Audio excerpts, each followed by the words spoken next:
Welkom by deel 4, Koninkryk of Kerktradisies, doop of besprinkeling. Nou kom ons gaan verder.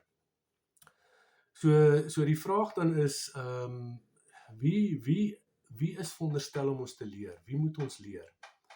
Want as ek net vashaak by sekere tradisies en by sekere kerkleringe en ek laat nie toe dat die Heilige Gees my kom leer nie, ek is nie oop vir korreksie of vir lering nie, dan is ons op 'n moeilike plek.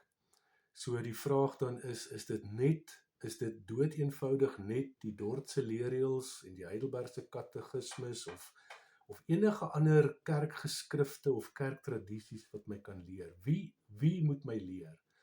En moet my nou nie verkeerd verstaan nie. Is daar goeie goed in die Dordtse leerreëls of die Heidelbergse katekismes? Ek neem aan daar is seker goeie goed daarin, ek weet nie. Maar kom ons gaan kyk of wie moet ons leer? Deur watter oë moet ons die woord van God lees? Hoe moet ons die woord van God leer?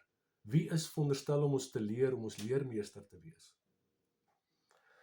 Johannes 16, vers 12 tot 13, baie bekende gedeelte. Dis nou Jesus aan die woord en hy praat hier met Petrus, né? Hy sê, ek het nog baie dinge om vir julle te sê, maar julle kan dit nie nou ontvang nie. Maar wanneer hy, die Gees van die waarheid, met 'n hoofletter W, gekom het, sal hy julle in die hele waarheid lei. Want hy sal nie uit homself praat nie, maar alles wat hy hoor, sal hy spreek en die toekoms aan julle openbaar. OK. So met ander woorde, weet ek het 'n vriend op universiteit gehad wie 'n Mormon was. En hoe die Mormon geloof werk is, hulle het 'n Book of Mormon wat deur hulle profeet geskryf is hier in die 1800s. En jy kyk net na die woord van God deur the Book of Mormon. Dit is die lens waardeur jy die woord van God lees en dit is die lens waardeur die woord van God vir jou geopenbaar word, né? Nou wonder ek baie keer by myself, doen ons nie dieselfde nie? Is ons nie maar net besig om deur ons kerktradisies en die Dordtse leerreëls en die Heidelbergse katekismes en die leringe van die voorvaders, die woord van God te probeer leer en te probeer interpreteer nie. Nou verstaan my mooi. Daar's baie mense wat deur die Gees van God gelei is, wat goeie goed geskryf het, waar ek kan leer, né? So ek sê nie, jy kan nie leer by daai geskrifte nie, ek kan nie sê jy kan nie leer by ander mense nie, want daar's baie mense wat deur die Gees van God gelei word om geskrifte, om goed te skryf, wat my ook kan leer. Maar die belangrike ding is, ek moet die openbaring hê, ek moet die openbaring kry, en ek moet seker maak dat die nuwe wyn wat die Here vir my wil gee, dat ek gereed is om dit te vat, en dat ek nie net aan my kerktradisies en my tradisies en my leringe so vashou, dat ek die Heilige Gees heeltemal uitdruk nie, want ons het nou gesien hierso in Johannes 16, dat dit die Heilige Gees is wat ons in al die waarheid gaan lei. Onthou toe Jesus Christus gedoop is, die woord van God, né? Volgens Johannes 1, die woord van God, toe hy gedoop is, toe het die Heilige Gees op hom gekom, so die Gees het op die woord gekom, so dis deur die Gees, deur die Heilige Gees wat ek die openbaringe kry uit die woord, en kom ek sê nou vir julle, as jy persoonlik openbaringe uit die woord uit deur die Heilige Gees van God kry, gaan niemand jou ooit weer anderster kan oortuig nie, né? So ek sê nie dat ons nie by ander mense ook iets kan leer nie. Natuurlik kan ek by ander mense leer wat deur die Gees van God gelei word, wat openbaringe kry deur die Gees van God, kan ek ook dinge leer en kan die skrif vir my geopenbaar word. So, maar ek kan nie die Heilige Gees van God uitdruk en totaal en al een kant toe gooi terwille 100% terwille van my kerktradisies, my kerkgeskrifte, my kerkleringe, of enige ander tradisies of mensgemaakte tradisies nie. So, die oomblik as ek dogmaties, absoluut dogmaties, net vashou aan byvoorbeeld 'n Heidelbergse katekismus of 'n Dordtse leerreëls, dan wat ek eintlik doen is, daai word dan die Heilige Gees vir my kerk.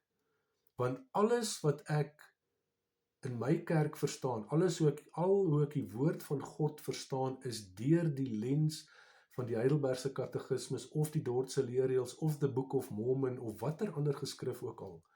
En dan druk ek die Heilige Gees uit. En dan kan die Heilige Gees nie werk nie, die Heilige Gees kan nie vir my openbaring bring nie, want ek klou so vas aan my kerktradisies en aan my kerk genootskap of my kerkverband se tradisies en se woorde en se lering, dat ek nie durf waag. Ek waag nie, ek mag nie waag om dit te bevraagteken nie.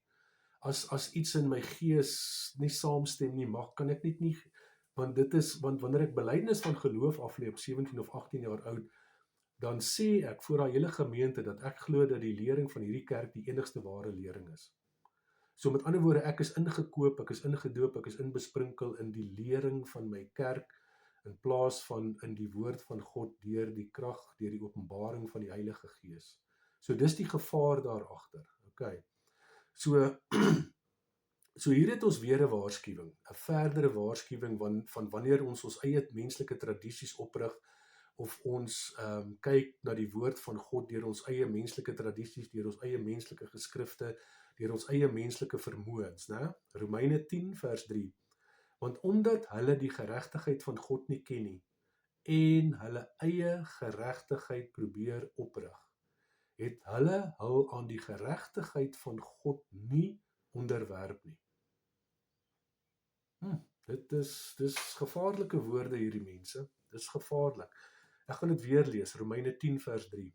Want omdat hulle die geregtigheid van God nie ken nie, en hulle eie geregtigheid probeer oprig, het hulle hul aan die geregtigheid van God nie onderwerp nie. Met ander woorde, ek is nie gehoorsaam aan die openbaring van God nie, ek is nie gehoorsaam aan die stem van God nie, ek is nie gehoorsaam aan die woord van God nie, want ek is so vasgevang in my eie kerktradisie, in my eie kerkverband se tradisies, in my eie kerk synode se tradisies, dat die Heilige Gees kan my nie leer volgens Johannes 16 nie. Die Heilige Gees word heeltemal uitgedruk en die Heilige Gees word heeltemal uitgeblus. So dis 'n baie gevaarlike plek om te kom, want nou is ek besig om my eie geregtigheid op te rig, deur menslike tradisies, deur tradisies van mense te leer wat niks te doen het met die woord van God nie, wat nie te doen het met die lering van Jesus Christus nie, wat nie te doen het met die stem van die Heilige Gees nie, wat niks te doen het met die openbaring van die Heilige Gees van die lewende God nie. So die ding is dan, wat ons dan doen is, wanneer ons nie onder God se geregtigheid onderwerp nie, dan is ons besig om ons eie geregtigheid op te rig, en eintlik wat ons dan doen is, ons leef in totale ongehoorsaamheid aan die stem, aan die leiding van die Heilige Gees van die lewende God. So ek wil amper sê die lyn, die skakel tussen al hierdie goed wat ons nou al gepraat het oor vandag, is geregtigheid. Geregtigheid, geregtigheid, geregtigheid. So, okay, nou hier's 'n baie belangrike vraag. Moet ons in die doop van Jesus Christus ingedoop word om in die eerste opstanding op te staan? Kom ons gaan kyk, wat sê die woord van God? Romeine 6, vers 3 tot 6. Of weet julle nie dat die van ons wie in die gesalfde een Jesus gedoop is, in sy dood gedoop is nie? Ons is saam met hom begrawe in die doop tot die dood, sodat net soos die gesalfde een uit die dood uit opgestaan het deur die gemanifesteerde teenwoordigheid van sy Vader, ons ook net so in 'n nuwe lewe kan leef. Want as ons een geword het met hom deur dieselfde dood as hy, sal ons ook een wees met hom in dieselfde opstanding as hy. Ons weet dat ons ou mens saam met hom gekruisig is, sodat die liggaam van sonde vernietig sou word, sodat ons nie langer 'n slaaf van die sonde sal wees nie. Wow, hoe duidelik wil ons dit nie, en hoe duidelik is hierdie nie, né? Hier sê hy duidelik vir ons dat ons in dieselfde dood as Jesus Christus ingedoop moet word, om in dieselfde opstanding as Jesus Christus op te staan. Nou as jy obvious vraag, dan in watter opstanding staan Jesus Christus op? Wel, hy het al klaar opgestaan. Hy is die eerste opstanding, hy is die eerste vrug van ons almal, né? So met ander woorde, as ons in die eerste opstanding wil opstaan, dan lyk dit vir my of ons in dieselfde doop, in dieselfde dood, as Jesus Christus van Nasaret ingedoop moet word, en nie in ons eie doop nie, nie ons eie geregtigheid probeer opstel nie, né? So hier is natuurlik nou 'n tweeledige betekenis. Die eerste betekenis van hierdie geskrif natuurlik is dat ons in 'n nuwe lewe opstaan, terwyl ons op hierdie aarde is. Met ander woorde, die ou mens het nou gesterf, en die nuwe mens het nou opgestaan, want die vlees van die vleeslike sonde, die sondige vlees, is saam met Jesus gekruisig, en is saam met hom in sy dood is ek ingedoop. So met ander woorde, my vleeslike sondige natuur is nou saam met Jesus begrawe, in dieselfde dood as ek in sy doop ingedoop word, né?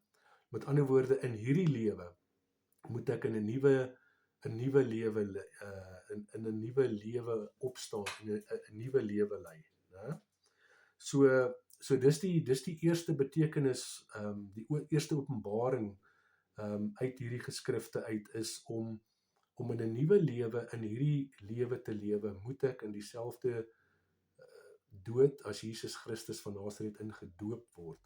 Maar die tweede betekenis daarvan is natuurlik, want as ek in dieselfde dood as Jesus Christus ingedoop is, en die sondige vlees word afgelê, dan gaan ek tog ook in die eerste opstanding, ek gaan in dieselfde opstanding as Jesus Christus opstaan, al het ek mos nou gesterwe in die vlees, né? So met ander woorde, dit gaan eintlik oor die eerste opstanding, die ware opstanding, die opstanding van die gelowiges.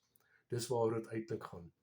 So in die vlees het ek nou opgestaan, in 'n nuwe lewe, ek lewe nou 'n gekruisigde lewe, in Jesus Christus van Nasaret op hierdie aarde, waar die dag wanneer ek gesterf het in Jesus Christus, ek is in dieselfde dood as hy ingedoop, dan staan ek in dieselfde opstanding op as Jesus Christus van Nasaret.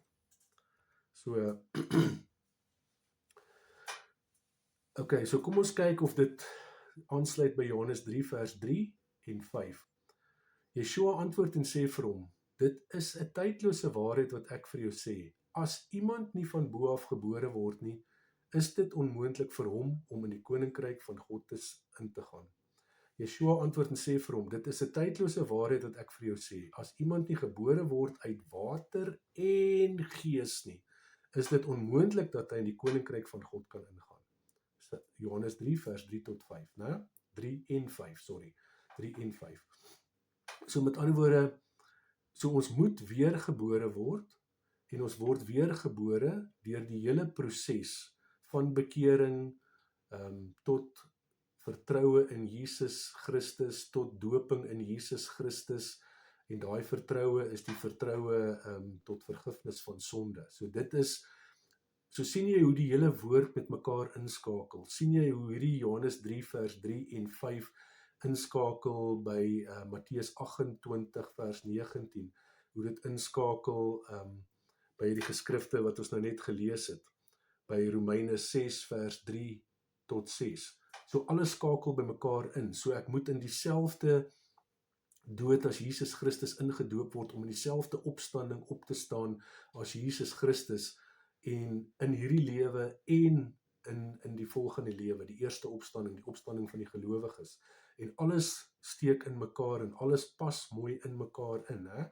Want as ek nie nuut gebore word, as ek nie opnuut gebore word, daar's 'n hartsverandering nie, as ek nie tot bekering kom nie, as ek nie nuut gebore word in hierdie lewe nie, dan kan ek nie in 'n nuwe lewe op hierdie aarde lewe nie en ek kan nie in die eerste opstanding opstaan nie. Dis wat die woord van God sê. Al die skrifte pas by mekaar in, mense. Alles pas by mekaar in. So ons kan nie twyfel daaroor nie, né? So dieselfde doop, dieselfde dood, dieselfde opstanding. Dieselfde doop as Jesus Christus is dieselfde dood as Jesus Christus, is dieselfde opstanding as Jesus Christus. Okay? So Johannes 3 vers 15 sê, sodat elkeen wie in hom glo, nie verlore mag gaan nie, maar die ewige lewe kan hê. So hierdie glo is, dis nie net 'n glo nie, dis nie 'n passiewe glo nie, dis nie 'n passiewe lippe glo nie, né? Dit is meer 'n hartsvertroue, dis 'n vertroue, en dis ook 'n doen, dis iets wat ek moet doen, né? Sodat ons alles sal doen, om in geregtigheid met God te wees. So hierdie is alles om geregtigheid na te jaag, en reg voor God en reg met God se wette te wees. Okay, so onthou jy nog wat het Jesus vir Johannes die Doper gesê, daar in Matteus 3 vers 15, hy het vir hom gesê, laat dit nou toe, want so pas dit ons om alle geregtigheid te vervul. Okay, so kom ons gaan kyk bietjie, wat het Jesus te sê gehad oor die doping of die besprinkeling of die seën van die kinders. So kom ons gaan daar na Matteus 9:19 vers 13 tot 15 toe. Toe bring hulle kindertjies na hom, dat hy hulle die hande sou oplê en bid, en die disippels het hulle bestraf. Maar Jesus sê, laat die kindertjies staan en verhinder hulle nie om na my te kom nie, want aan sulkes behoort die koninkryk van die hemele. En hy het hulle die hande opgelê en daarvandaan vertrek. So eerste punt is, aan die kindertjies, die kinders volgens die tradisie, volgens die woord van God, né? Nie volgens my tradisie of my woord nie, volgens die woord van God, die definisie van kinders, aan hulle behoort die koninkryk van God, aan hulle behoort die koninkryk van die hemele, né?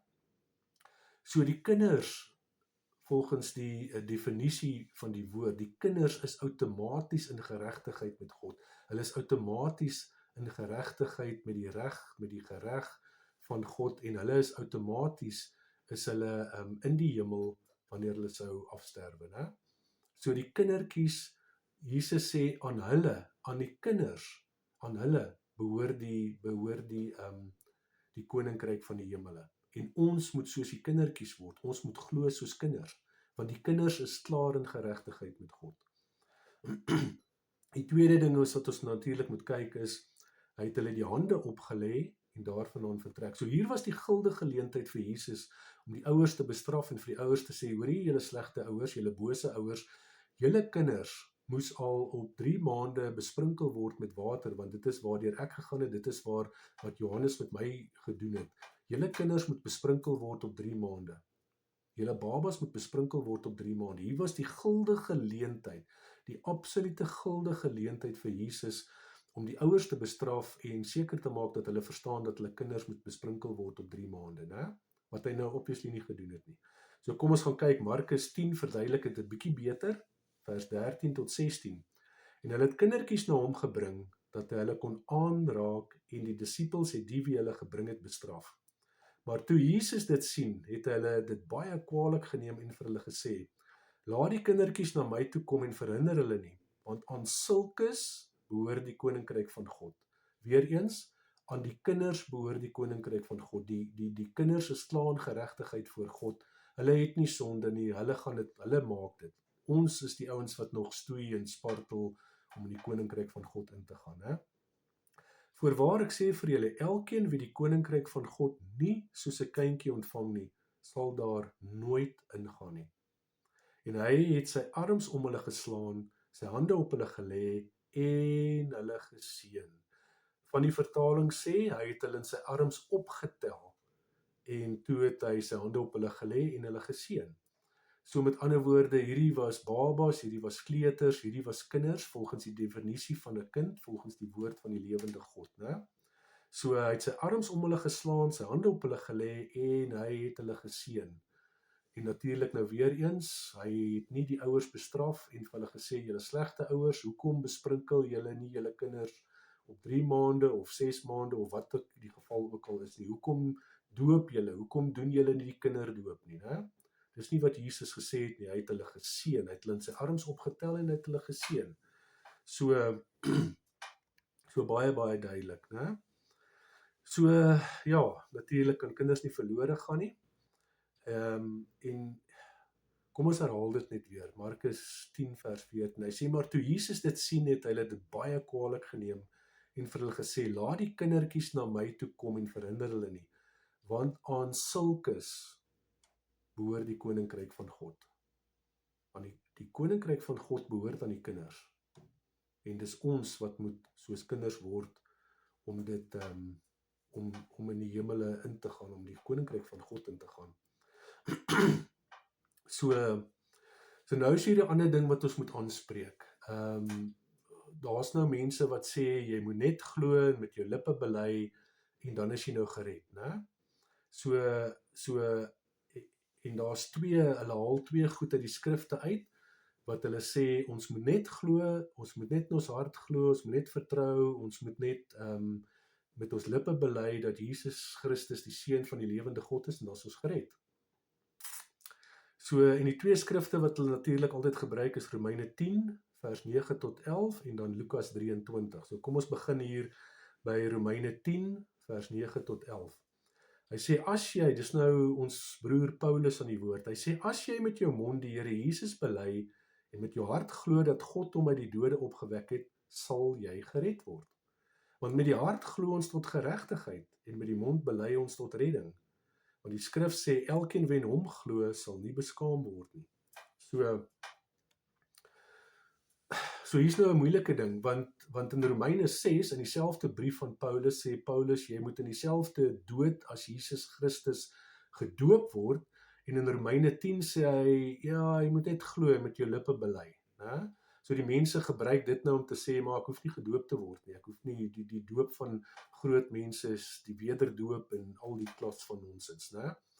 So of ons broer Paulus is skizofrenies, want in dieselfde brief sê hy vir die mense, julle moet gedoop word in dieselfde dood as Jesus Christus, en dan 'n paar plekke verder, dan sê hy, o nee, wag so 'n bietjie, ek nou van plan verander, eintlik moet julle net in julle hart glo en met julle lippe bely, dan sal julle gered word.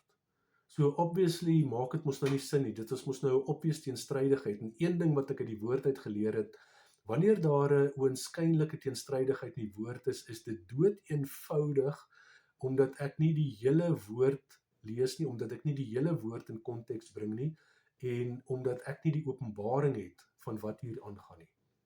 So dis tog baie duidelik, dat Paulus nie een ding sê in teenstryd met die ander ding nie, né? Want die hele woord is gegee tot lering. So dit moet inpas by Matteus 28 vers 19, dit moet inpas by Johannes 3 vers 3 tot 6, né? Dit moet tog inpas by Romeine 6 vers 3 tot 6, Paulus se eie woorde. Hy kan tog nie in dieselfde brief aan die Romeine 'n oënskynlike teenstrydigheid verkondig nie, né? So met ander woorde, as ons dan sê dat ons net hoef te glo in ons hart en met ons lippe te bely, dan maak ons mos nou vir Jesus Christus en vir die apostels maak ons nou tot leenaar, want Jesus het gesê, jy moet tot bekering kom, jy moet gedoop word en dan moet jy lering ontvang. So obviously, wat Paulus eintlik vir ons hier sê is, en dit is nou kronologies, dalk nou nie in die regte volgorde nie, want Romeine 6, hy begin in Romeine 6, met jy moet in dieselfde doop as Jesus Christus gedoop word, in Romeine 10 sê hy, as jy in jou hart vertrou en met jou lippe bely dat Jesus Christus die seun van die lewende God is, sal jy gered word. Maar eintlik is dit nie in teenstryd nie, eintlik skakel die twee in mekaar. Want as jy dit in konteks gaan lees met al die ander skrifte en die woorde van Jesus Christus en die apostels van Jesus Christus, dan staan daar eintlik, as jy in jou hart vertrou en met jou lippe bely dat Jesus die seun van die lewende God is, en jy word gedoop in dieselfde dood as Jesus Christus van Nasaret, sal jy in die eerste opstanding opstaan en sal jy die ewige lewe beerwe. Dit is die een ding van die woord wat ek geleer het, daar is nie teenstrydighede in die woord nie. As dit lyk of daar 'n teenstrydigheid in die woord is, dan is dit omdat ek dit nie in konteks lees van die hele woord of die hele skrif of die hele hoofstuk nie, en omdat ek nie openbaring het van die Heilige Gees van die lewende God nie. So obviously is ons broer Paulus nie skizofrenies nie, en obviously as jy in jou hart vertrou dat Jesus die Christus is, die Seun van die lewende God, wie uit die doodheid opgewek is, dan sal jy dit met jou lippe bely, en dan sal jy vir Jesus volg, dan sal jy doen wat hy vir jou sê om te doen, want jy glo dat hy is wie hy gesê het hy is, en jy volg hom, jy doen soos hy doen, jy sê wat hy sê, né? So, want ons het mos nou in psalms, in al die psalms gelees, Psalm 14, 53, Psalm 143, Romeine 3 en 5, 1 Johannes 1, het ons ook gesien dat almal is sondig, en almal het sonde, en niemand kan sê dat hulle nie sonde het nie, anders lieg ons vir mekaar, né? En dan mislei ons onsself, want Jesus het dan gesê, ons moet tot bekering kom, en dan word ons gedoop. Die apostels het gesê, ons moet tot bekering kom, en dan het hulle die mense gedoop. Johannes het gesê, ons moet tot bekering kom, en dan het hy hulle gedoop, né? So dit is tog baie duidelik dat die hele skrif in mekaar inskakel, die hele woord van God skakel met mekaar in. So, kom ons gaan lees verder die storie van Filippus en die Ethiopiese hofdienaar. En jy kan daar van Handelinge 8 vanaf vers 26 kan jy gaan lees, om te sien wat is die waarheid, né? Dit gaan ons help met die waarheid. Nou kom ons, die storie, die agtergrond is, Filippus, die Heilige Gees het mos nou vir Filippus gesê, jy moet soontoe gaan, en dan moet jy daar gaan bedien. En hy loop langs hierdie wa, en hy hoor hierdie Ethiopiese hofdienaar uit Jesaja uitlees, en hy begin met hom praat, en vir hom sê, maar verstaan jy wat jy lees? En die Ethiopiese hofdienaar sê vir hom, hoe kan ek dit verstaan as niemand dit vir my uitlê nie, né? So, en nou lê Filippus dit vir hom uit. Filippus bring hom eintlik tot bekering, Filippus is besig eintlik om disipelskap toe te pas hierso, né? Handelinge 8, vers 35 tot 38. En Filippus het sy mond geopen en van hierdie skrif af begin en die evangelie van Jesus aan hom verkondig. En terwyl hulle voortreis op die pad, kom hulle by water, en die hofdienaar sê vir hom, daar is water, wat verhinder my om gedoop te word? Toe sê Filippus, as u glo met die hele hart, sien jy, Romeine 10 kom hierin, Romeine 6 kom nou hierin, so dis nie 'n teenstrydigheid nie, dis net partykeer verstaan ons dalk nie die woord nie, né? Toe sê Filippus, as u glo met die hele hart, is dit geoorloof. En hy antwoord en sê, ek glo dat Jesus Christus die Seun van God is. En hy het beveel dat die wa moes stilhou, en hulle het albei in die water afgeklim, Filippus en die hofdienaar, en hy het hom gedoop, né? So dis presies dieselfde as Romeine 10 vers 9 tot 11, né? So dis presies in lyn met die woord. Daar's nie 'n teenstrydigheid in die woord nie. So die hofdienaar het geglo dat Jesus die Seun van die lewende God is, hy het dit vertrou, hy het tot bekering gekom, en hy is gedoop in water. En hy is ook gedoop in die Heilige Gees. Hoe weet ons dit? Want daar staan dat hy het met blydskap, die Heilige Gees het nou vir Filippus weggevat, en hy het hom, en hy het met blydskap verder gegaan. Nou kom ek sê vir jou vandag, as jy gedoop is in water en jy is gedoop in die Heilige Gees, is daar 'n blydskap wat oor jou kom wat jy nie kan beskryf vir mense nie, né? So wat het alles hier gebeur? Filippus het 'n disipel van die hofdienaar gemaak deur die Heilige Gees wat die lering gebring het, né? En die Heilige Gees wat in die hofdienaar se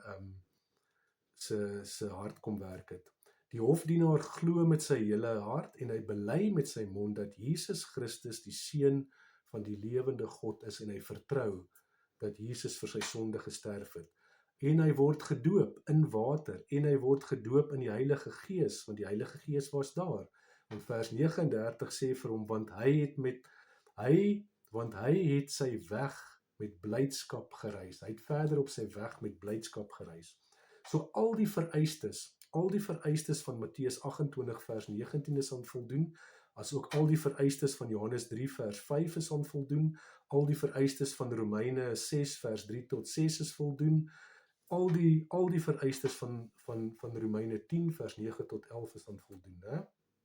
Met ander woorde, al die vereistes van die hele woord, van die hele skrif is aan voldoen. Nie net sekere versies nie net jou spesifieke maandagoggend versie of my spesifieke sondag aand versie nie. Dis aan die hele skrif is aan voldoen. Hè? So, baie dankie. Ons gaan nou verder gaan met die volgende gedeelte.